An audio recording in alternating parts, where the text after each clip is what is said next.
halo teman-teman dan Pak. Di sini kami dari kelompok 3, kami akan melakukan tugas video yang diberikan oleh dosen yang berjudul Edukasi Pemantauan Tanda dan Gejala Hiperglikemia. Bagaimana video tentang itu? Mari kita simak video berikut ini yang akan dijelaskan oleh teman saya.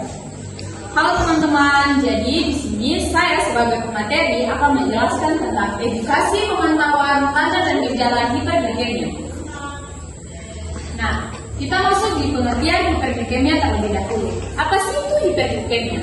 Jadi, hiperglikemia adalah kondisi ketika kadar glukosa darah melebihi nilai normal 180 mgdl, umumnya terjadi pada pasien diabetes mellitus akibat ketidakseimbangan antara asupan makanan, obat, dan aktivitas fisik bila tidak dikontrol dapat menyebabkan komplikasi serius seperti ketoasidas diabetes.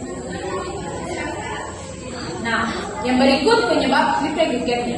Jadi ada beberapa penyebab hiperglikemia di sini. Yang pertama ada lupa atau kurang dosis insulin atau obat anti diabetes.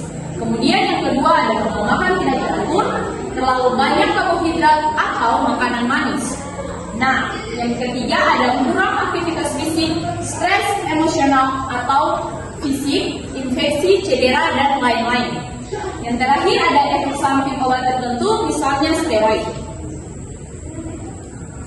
Oke, yang berikut kita masuk di tanda dan gejala hiperglikemia. Teman-teman harus memperhatikan tanda dan gejala hiperglikemia. Yang pertama ada rasa haus yang berlebihan atau polidipsi.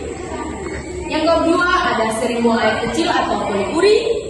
Yang ketiga rasa lapar terus-menerus atau polifagi.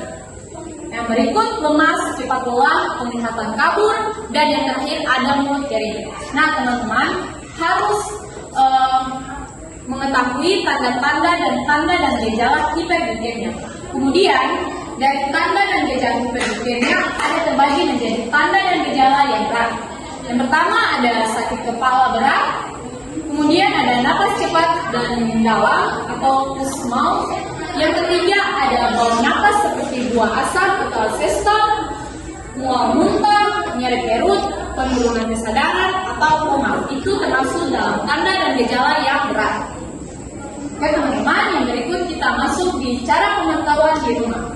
Yang pertama ada gunakan glukometer untuk memeriksa gula darah secara rutin. Yang kedua sebelum makan, pemantauan gula darah sebelum makan 80 sampai 130 mgdl, 2 jam setelah makan lebih dari 180 mgdl.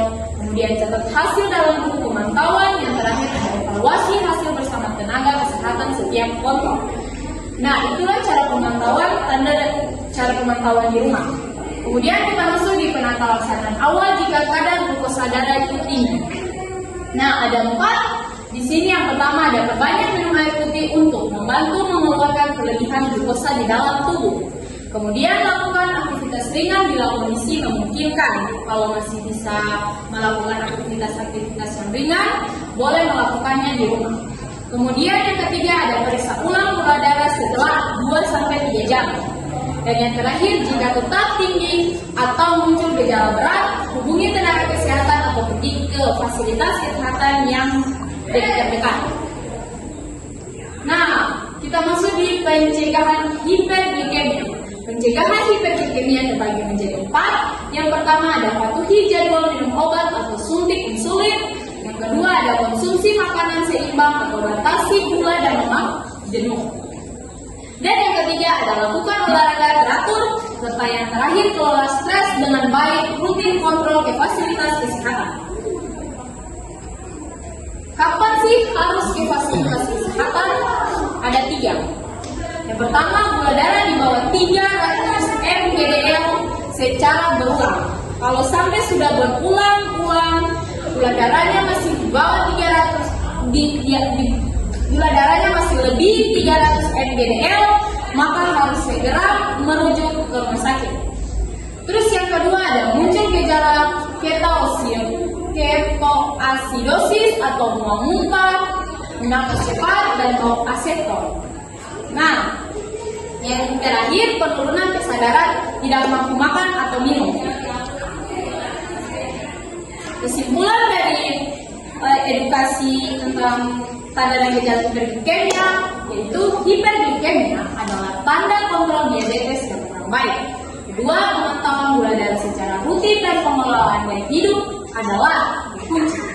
Dan yang ketiga adalah edukasi pasien dan keluarga penting untuk mencegah komplikasi jangka panjang.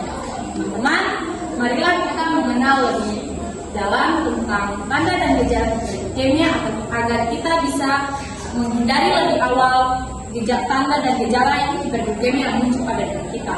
Terima kasih, itulah penjelasan materi dari kelompok kami. Wassalamualaikum warahmatullahi wabarakatuh.